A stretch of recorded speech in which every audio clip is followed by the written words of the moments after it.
Bonjour à tous et bienvenue sur Envelay TV. On est ravis de vous retrouver aujourd'hui sur la route des producteurs du Velay. Nous sommes à Bonnes-sur-Arzon et exactement à la ferme de Belna.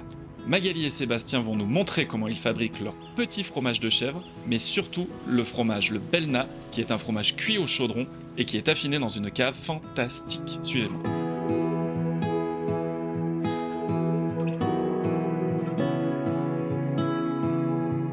Alors, là Magali, on a du coup le lait de chèvre. On va faire nos petits fromages de chèvre. Donc là, on casse le cahier et on remplit nos petits crottins. Ces fromages vont rester la journée là sur la table d'égouttage. Demain matin, ils seront retournés dans leur moule. Alors une fois qu'ils sont retournés, ils sont salés, j'imagine. Et alors ensuite, combien de temps on peut les garder ou les conserver pour ensuite les vendre Les vendre. Et bien là, en fait, typiquement, dans 15 jours, ils seront vendus, ceux-là. D'accord. Et donc ils restent dans une petite cave de conservation? Ils restent dans des petites armoires d'affinage. D'accord. Entre 10 et 12 degrés.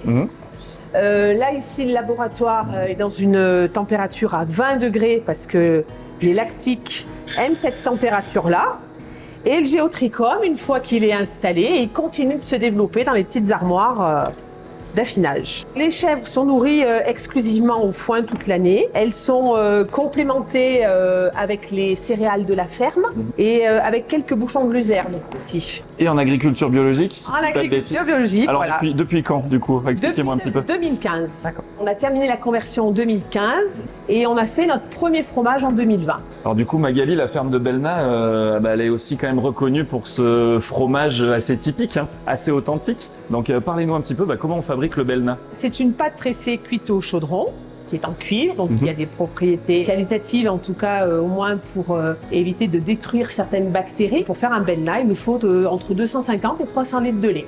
Donc là, on fait remonter notre lait à 45 degrés, d'accord? Et alors, qu'est-ce qui se passe ensuite? Et bien ensuite, on fait sécher le grain pendant environ 20-25 minutes, tout dépend. On fait un petit test où on va goûter le fromage pour voir s'il grince sous la dent, qui est un indicateur comme quoi le fromage est prêt. Et ensuite, avec une toile de lin, on va récupérer le fromage au fond du chaudron, on le soulève et on le met sur la table de pressage. Une fois qu'il est dans son moule, il sera pressé avec des poids. On rajoutera à chaque retournement, on rechange la toile et on retourne au bout d'un quart d'heure, une demi-heure.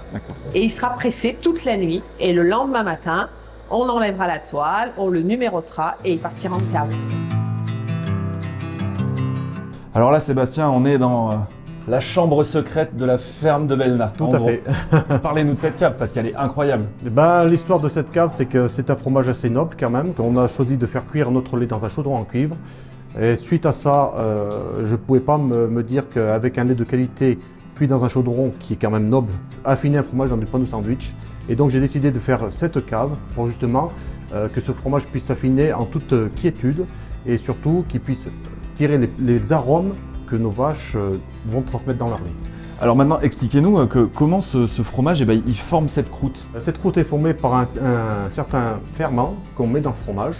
Et une fois qu'il commence à croûter, c'est moi qui fais le boulot en l'affinant. En fait, toutes les semaines, je viens à la cave et je les frotte un par un et la croûte se durcit au fur et à mesure. Je prends une lingette, chaque fromage a une lingette individuelle. Le but est en fait d'enlever le petit résidu. C'est comme si c'était une ampoule allumée tout un jour. Il chauffe. Donc, automatiquement, des petits champignons se font ou une petite croûte se fait et il faut que je l'enlève. On espère que vous avez apprécié la visite et surtout, on vous invite à pousser la porte de la petite boutique de la ferme de Belna qui se situe au lieu-dit Bruac à Bonnes-sur-Arzon. À très bientôt sur Envelay TV.